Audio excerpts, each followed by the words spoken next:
Bismillahirrahmanirrahim. Assalamualaikum warahmatullahi wabarakatuh.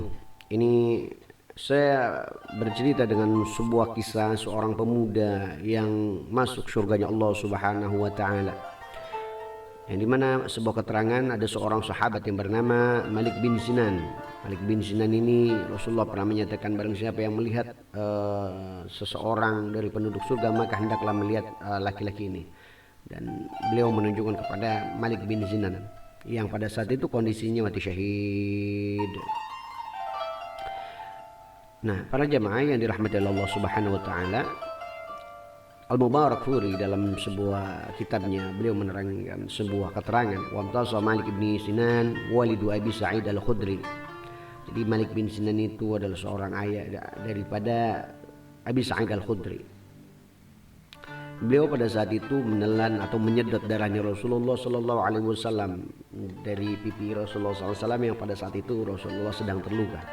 Wanqahu, dan beliau menelannya. Faqala mujjah. Rasulullah bilang, keluarkan, ludahkan itu darah yang kau sedot. Kemudian waqala wallahi la amjah. Saya tidak akan mengeluarkan darah ini dari mulut saya akan menelannya Rasulullah. Ditelanlah itu darah oleh Malik bin Sinan. Kemudian tsumma adbara yuqatil, kemudian beliau berperang lagi. Faqala Nabi sallallahu alaihi wasallam, man arada an yanzura ila rajulin min ahli al-jannah falyanzur ila hadha. Barang siapa yang ingin melihat seorang yang menjadi ahli surga maka lihatlah pemuda ini, seseorang ini. Beliau menunjuk Malik bin Sinan. Waqatala syahidan. Malik bin Sinan meninggal dalam keadaan kondisi mati syahid di dalam peperangan. Lalu apa hukumnya ketika meminum darah bekas Rasulullah Sallallahu Alaihi Wasallam? Nah, ini harus kita kaji. Pada dasarnya meminum darah itu dalam Al-Quran dilarang. Kemudian beberapa keterangan melarang untuk meminum darah. Tapi khusus untuk darahnya Nabi Muhammad ini diperbolehkan. Jadi Malik bin Sinan ini adalah seorang sahabat yang saleh. Beliau ayah daripada Abu Sa'id Al-Khudri dalam perang Uhud. Beliau menelan darahnya Rasulullah SAW seperti yang diberi keterangan menurut Ibnu Qayyim dalam kitab Zadul Ma'ad. Kemudian Syafi'i Rahman Al-Mubarakfuri juga dalam Ar-Rahiq Makhtum, juga dalam sebuah keterangan Qadhi Iyad, dan banyak keterangan-keterangan yang lain. Beliau menelan darah Rasulullah Sallallahu Alaihi Wasallam. Namun apakah boleh menelan darah Rasulullah? Apakah sama dengan darah manusia biasa? Nah, jangan disamakan darahnya Rasul dengan darahnya manusia biasa. Menurut sebuah keterangan, darah Rasulullah Sallallahu Alaihi Wasallam ini boleh dalam artian mubah karena darah Rasulullah itu suci. Beda dengan darah-darah manusia yang lain. Jadi kalau darah manusia yang lain itu hukumnya najis, jadi makanya tidak boleh diminum ataupun ditelan. Ya, jadi sebuah keterangan yang dikutip daripada Mahmud Abdul Latif Uaidah dalam sebuah keterangan Al-Jami' li Ahkam Shalah. Nah, hal ini termasuk khususiat untuk Rasulullah. Jadi Rasulullah itu khusus, apapun yang ada dalam tubuh Rasulullah itu adalah suci, bersih, termasuk darah beliau. Nah, Imam Qadhi Iyad dalam sebuah keterangan kitabnya Asy-Syifa bi Ta'rif Huquqil Mustafa halaman 39, beliau membuat satu fasal. Jadi fasal fi nadhafati jismi wa tibi raihati wa nazahati fi 'anil aqdar wa auratil jasad.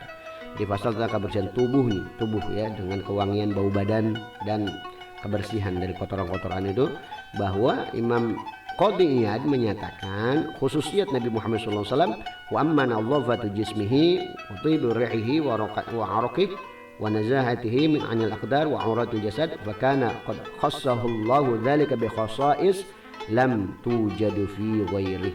Adapun kebersihan tubuh daripada Nabi, wangi badannya, kotoran-kotorannya ataupun beberapa hal, Nabi itu dikhususkan. Jadi baik itu darahnya, keringatnya itu dalam keadaan khususiat yang tidak akan ada di dalam diri manusia manapun kecuali di dalam diri Nabi Muhammad SAW. Inilah keistimewaan Rasulullah SAW. Ini sebuah keterangan dalam Qadhi Iyad dalam sebuah kitab Asy-Syifa bi Ta'rif Huquqil Mustafa. Dalam pasal ini Imam Qadhi Iyad juga menukilkan banyak riwayat-riwayat dalil sebetulnya bagi bab-bab tentang khususiyat tentang Nabi Muhammad SAW. Nah, salah satunya ini ya kisah daripada Malik bin Sinan yang menelan darah Rasulullah SAW pada peperangan Uhud. Jadi Qadhi Iyad juga menyatakan waminhu syaraba Malik ibn Sinan damuhu yaum Uhud. Jadi Malik bin Sinan meminum atau menyedot darahnya Nabi Muhammad SAW pada peperangan Uhud. Jadi tapi memang atas adanya izin dari Nabi Muhammad SAW untuk melakukannya. Jadi sehingga dalam sebuah keterangan tersebut lang tusibun nar. Jadi Nabi Muhammad SAW menyatakan ini Malik bin Sinan ini tidak akan tubuhnya tersentuh neraka karena ada darah sucinya Rasulullah SAW. Ya. Nah, inilah kehebatan khususiyah Nabi Muhammad SAW. Bahkan Sayyidina Ali bin Abi Thalib sendiri seumur hidupnya walaupun tidak memeluk agama Islam, tapi beliau selalu memeluk Nabi sehingga tubuhnya tidak pernah tersentuh api neraka. Ini khususiyah daripada baginda Nabi Muhammad SAW. Luar biasa. Nah, kita harus selalu banyak bersolat kepada Nabi. Kemudian riwayat juga dinukilkan daripada Imam Iyad. Ini adalah suatu tindakan daripada Abdullah bin Zubair. Jadi yang meminum darah bekam Rasulullah SAW. Dan tindakan ini tidak diingkari oleh Rasulullah SAW. Jadi Abdullah bin Zubair tidak dilarang oleh Rasul. Jadi ketika meminum darah bekamnya Rasulullah SAW. Nah, diriwayatkan pula seorang wanita yang meminum air kencing. Jadi memang sesuai khususiyat daripada Nabi Muhammad SAW. Jadi la tashtaki wa yu'ubadik abadan. Jadi kamu tidak akan pernah mengeluhkan sakit perutmu selama-lamanya. Jadi ada seorang wanita di zaman Rasul tidak tahu kalau itu adalah air kencing Rasulullah, kemudian dia meminumnya. Rasulullah menyatakan kamu tidak akan sakit perut selama-lamanya. Nah, beliau meminum air kencing Rasul dan ini tidak diharamkan karena ini adalah sesuatu dari tubuh Nabi Muhammad SAW. Beda dari tubuh kita. Kalau kita minum air kencing ya najis, meminum darah sendiri ya najis ya, siapapun. Jadi ini taksis untuk Rasulullah SAW. Jadi Imam Qadhi bin Iyad juga mengatakan dalam hadis daripada wanita yang meminum air kencing Rasulullah SAW, ini menurut hadis ini dikeluarkan oleh Bukhari dan Muslim. Jadi nama wanita itu adalah Barakah. Jadi ini keterangan daripada kitab Asy-Syifa bi Ta'rif Huquqil Mustafa halaman 40. Dengan demikian jelas kalau meminum darah Rasulullah itu diperbolehkan karena hukumnya mubah, karena sesuatu yang keluar dari Rasulullah itu tidak najis, baik itu air kencingnya, darahnya itu diperbolehkan ya di zaman itu ya.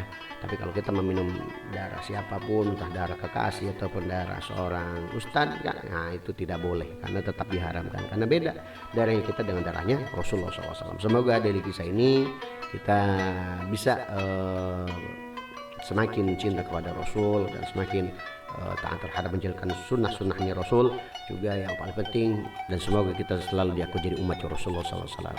Terima kasih. Wassalamualaikum warahmatullahi wabarakatuh.